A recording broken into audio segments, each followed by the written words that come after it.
In this video I'm going to show you how to delete all contacts data on Snapchat. That is quite simple and easy to do, guys, so let's begin. And first open up Snapchat app and then hit at your profile picture. Next, tap at gear icon to open the settings and here scroll down for a bit until you find additional services and then hit at manage. Next, tap at contacts and here you can hit at view contacts, and as you can see here I got a lot of contacts because my contacts are now synced with Snapchat.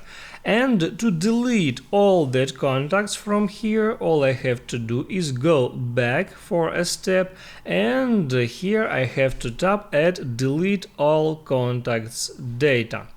Here it says that by selecting confirm you will delete all contacts and no longer sync contacts with your Snapchat. Are you sure? Yes, I sure, and I hit at confirm.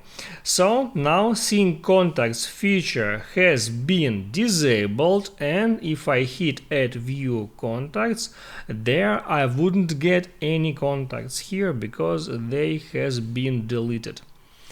That's how it works. If this video helped you out, don't forget to like and subscribe.